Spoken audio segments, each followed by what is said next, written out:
Right then everybody, this is going to be a quick little video.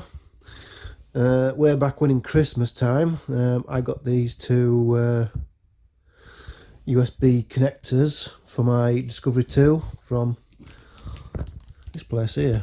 If you've seen my channel, if you go back a few videos, I've done the 4x4B USB digital clock install as well.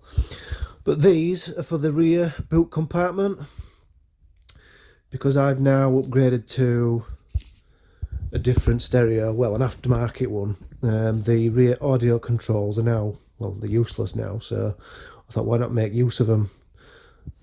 So these guys, they do a kit that converts your rear headphone controls and stereo controls in the boot compartment into these USB chargers.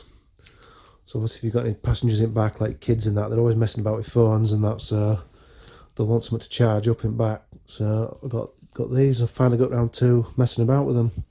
Now they come separate in a packet. You have to build them up a bit.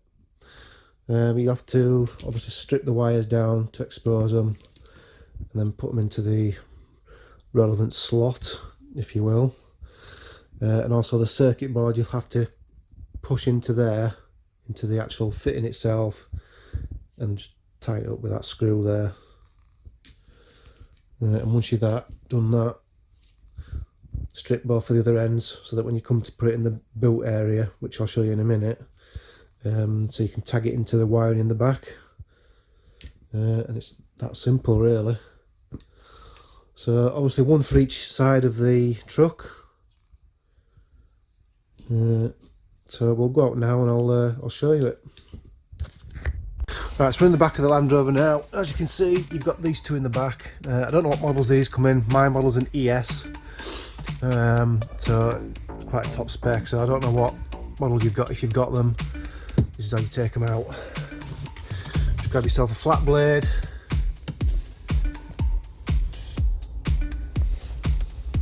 And it will, there we go, just pop it out. Like so.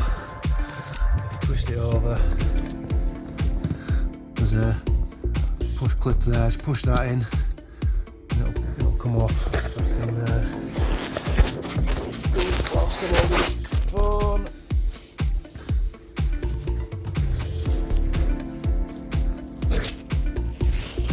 There, done. So take that out, and then you're left with all this crap here. So it's going to be dead easy. Red wire and a black wire. All you're going to need to do is just tap into them for your USBs, and away you go. So we'll do that now. Right, so using my wire strippers, all I've done is I've just stripped that one back, and then I'm just to expose a bit of wire. Then I can just tap into that.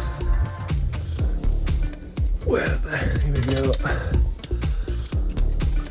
So my stripped ends are there. Now I could go the whole hog and solder these in, but to be honest with you, it's not going to get much use in here, so I'm just going to sort of wrap the wires round and then tightly wrap them with insulation tape, and that should do for now, I think. If I get any issues with it, I'll probably solder it later on down the line. So let me see if I can get this foam propped up so that you can see.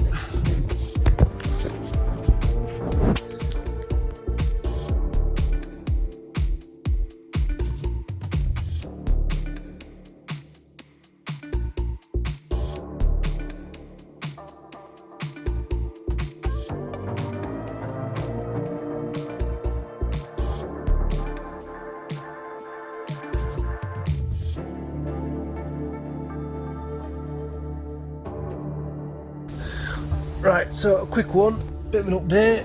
I think I've cocked up. There's no power going to these leads.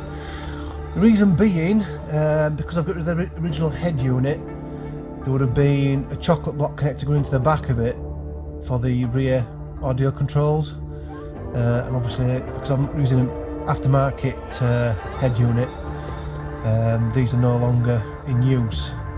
So what you're probably going to have to do is either take your head unit out and put a live feed to the block that feeds these, and then you can jump off the red and black on here, or alternatively there it is, power socket there, so you could just jump a live and a neutral off that, and then feed some cables underneath the carpet to join up to this one.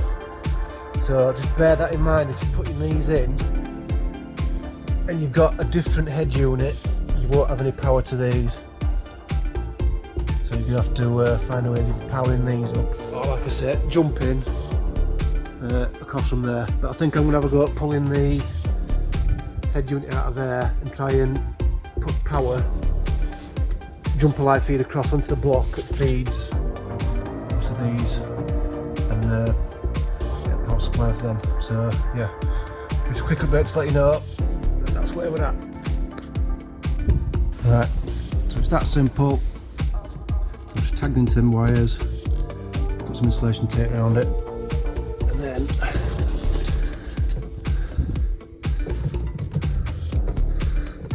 feed that back in there.